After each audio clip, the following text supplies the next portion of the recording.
मोदी का काफिला 17 गाड़ियों से घटकर 2 पर आ गया। अमित शाह 11 की जगह 4 गाड़ियों से कैबिनेट पहुंचे। योगी ने पूरे यूपी का फ्लीट आधा कर दिया। गडकरी बस में बैठकर दौरे पर निकले। आठवले मेट्रो पर चढ़ गए। पीएम ने देश से कहा 1 साल तक सोना मत खरीदो। क्या सचमुच देश गंभीर संकट में है? 99% लोग असली गेम समझ नहीं पाए। हर साल खर्च हो जाते हैं 200 अरब डॉलर। मोदी क्यों बचा रहे हैं डॉलर? ईरान और अमेरिका के माइंड गेम से कैसे निकाल रही है भारत सरकार? ये तस्वीर देख लीजिए। प्रधानमंत्री नरेंद्र मोदी का काफिला, जिसमें पहले 14 से 17 गाड़ियां चलती थीं, आज सिर्फ उसमें 2 गाड़ियां दिख रही हैं। एसपीजी प्रोटोकॉल के तहत सुरक्षा बनाए रखते हुए बाकी सारी गाड़ियां हटा दी गई हैं। हैदराबाद दौरे के तुरंत बाद गुजरात और असम में ये बदलाव लागू हो गया है और मोदी ने भी कहा कि जहां तक हो सके नई पेट्रोल डीजल वाली गाड़ियां न खरीदी जाएं, बल्कि काफिले में इलेक्ट्रिक गाड़ियां शामिल की जाएं। अब देखिए गृह मंत्री शाह की तस्वीर। Z+ सुरक्षा प्रोटेक्टी है। सामान्य तौर पर उनके काफिले में 11 से 12 गाड़ियां चलती थीं। बुधवार को कैबिनेट बैठक में वो महज 4 गाड़ियों के साथ पहुंचे, आधे से भी कम। जब देश का प्रधानमंत्री अपना काफिला 2 गाड़ियों तक ला सकता है, जब देश का गृह मंत्री 11 गाड़ियों को 4 पर ला सकता है, तो बाकी मंत्री, मुख्यमंत्री, विधायक और अधिकारी क्यों नहीं ला सकते? ये सवाल अब हर उस नेता से है जो 20-20 गाड़ियां लेकर के, काफिला लेकर के सड़कों पर ट्रैफिक जाम करवाता है। इसी कड़ी में उत्तर प्रदेश के मुख्यमंत्री योगी आदित्यनाथ ने विस्तारित मंत्रिमंडल की बैठक में सीधे निर्देश दिए कि मुख्यमंत्री और मंत्रियों के वाहन फ्लीट में 50% कटौती तुरंत लागू की जाए। सप्ताह में 1 दिन सार्वजनिक परिवहन का उपयोग करें मंत्रीगण। अगले 6 महीने तक विदेश यात्राओं से मंत्री और वरिष्ठ अधिकारी परहेज करें। कार्यालयों में एसी का तापमान 24 से 26 डिग्री के बीच रखा जाए। हाइब्रिड बैठकें और डिजिटल कार्य संस्कृति को बढ़ावा दिया जाए। वर्क फ्रॉम होम को प्रोत्साहित किया जाए। मेट्रो, बस, ई रिक्शा और कारपूलिंग को कार्य संस्कृति में अपनाया जाए। एलपीजी सिलेंडर की जगह पीएनजी कनेक्शन को प्राथमिकता दी जाए और सौर ऊर्जा, इलेक्ट्रिक वाहन और वोकल फॉर लोकल को जमीनी स्तर पर लागू किया जाए। योगी ने साफ कहा कि ईंधन संरक्षण राष्ट्रीय दायित्व है और उत्तर प्रदेश का मंत्रिमंडल इसमें आदर्श बनकर दिखाएगा। अकेले यूपी नहीं, पूरे देश में लहर चल पड़ी है।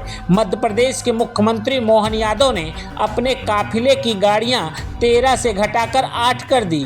छत्तीसगढ़ के मुख्यमंत्री विष्णुदेव साय ने कहा कि अब सिर्फ अति आवश्यक वाहन ही काफिले में शामिल होंगे और राज्य के सभी शासकीय वाहनों को चरणबद्ध तरीके से इलेक्ट्रिक वाहनों में बदला जाएगा। राजस्थान के मुख्यमंत्री भजन लाल शर्मा ने स्पष्ट निर्देश दिए कि अनावश्यक वाहनों को उपयोग तुरंत बंद किया जाए।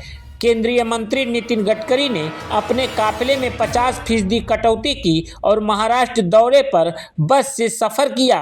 रक्षा मंत्री राजनाथ सिंह छोटे काफिले के साथ निकले और स्वास्थ्य मंत्री जेपी नड्डा अपने काफिले में सिर्फ 4 गाड़ियां रखी और बीजेपी अध्यक्ष नितिन नबीन ने भी अपने वाहनों की संख्या कम कर दी। रामदास आठवले ने तो मेट्रो से सफर करके दिखा दिया। अगर एक केंद्रीय मंत्री मेट्रो में बैठ सकता है तो कोई भी बैठकर मेट्रो में यात्रा कर सकता है। लेकिन अब सबसे बड़ा सवाल यह है कि आखिर प्रधानमंत्री मोदी ने यह अपील क्यों की? 1 साल तक सोना मत खरीदो। ये बात एक प्रधानमंत्री के मुंह से सुनना किसी को भी अटपटा लग सकता है। कोई कहेगा कि यह कमजोरी है, कोई कहेगा अर्थव्यवस्था खतरे में है, लेकिन असलियत समझिए तो तस्वीर बिल्कुल अलग नजर आएगी। अमेरिका और ईरान के बीच फरवरी 2026 से युद्ध चल रहा है। स्ट्रेट ऑफ होर्मुज, जहां से दुनिया का सबसे बड़ा हिस्सा तेल मंगाता है वो प्रभावित हो चुका है। कच्चे तेल की कीमत $105 प्रति बैरल पार पहुंच चुकी है और भारत अपनी ज़रूरत का 88% कच्चा तेल बाहर से मंगाता है, यानी हर बैरल के लिए डॉलर खर्च करना पड़ता है। अब सोचिए, भारत दुनिया का दूसरा सबसे बड़ा सोना आयातक है। हर साल 6 लाख करोड़ रुपए का सोना विदेशों से आता है और ये खरीदारी भी डॉलर में होती है। एक तरफ तेल महंगा हो रहा है जिसके लिए ज़्यादा डॉलर चाहिए, दूसरी तरफ सोना के आयात पर भी डॉलर खर्च हो रहा है। रुपया दबाव में है और विदेशी मुद्रा भंडार पर सीधा असर पड़ रहा है। मोदी ने ये हिसाब लगाया कि तेल तो मजबूरी है, क्योंकि ट्रक चलेंगे तभी अनाज पहुंचेगा, फैक्ट्रियां चलेंगी तभी सामान बनेगा, लेकिन सोना और विदेश यात्रा ऐसे खर्च हैं जिन्हें टाला जा सकता है। अगर लोग एक साल तक सोना नहीं खरीदेंगे तो जो लाखों करोड़ों रुपए का डॉलर सोने पर खर्च होता है वो बच जाएगा और सरकार उस डॉलर का उपयोग तेल खरीदने में लगा देगी, जिससे न पेट्रोल डीजल के दाम बढ़ेंगे और न ही आम आदमी के जेब पर बोझ पड़ेगा। सीधा गणित है, करंट अकाउंट डेफिसिट काबू में रहेगा, रुपया स्थिर रहेगा और महंगाई नहीं बढ़ेगी। ये कमजोरी नहीं है, ये एक प्रधानमंत्री की दूरदर्शिता है जो संकट आने से पहले देश को तैयार कर रहा है। और इतिहास गवाह है कि जब भी भारत ने मिलकर कोई कदम उठाया, चाहे वो कोविड के दौरान लॉकडाउन हो या स्वच्छता अभियान, नतीजा हमेशा बड़े आए हैं। और अगर आपको लगता है कि ये सिर्फ अपील है तो एक नंबर देख लीजिए। वित्त वर्ष 2025-26 में भारत ने सिर्फ सोने की आयात $72 यानी करीब 6,77,000 करोड़ रुपए खर्च किए। 721 टन सोना बाहर से मंगाया गया, जो कुल आयात बिल का 9 से 10% है। दूसरी तरफ कच्चे तेल और पेट्रोलियम उत्पादों पर $174.9 अरब खर्च हुए।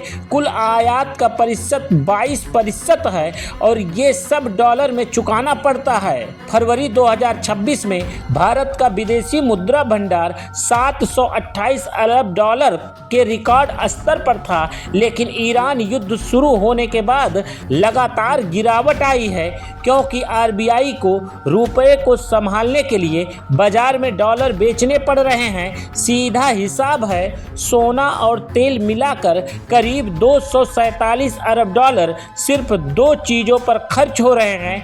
और अगर इसमें से सोना वाला खर्च एक साल के लिए रुक जाए तो देश के पास $72 अरब बच जाएंगे, जो इस संकट में सबसे बड़ा कवच बन सकते हैं।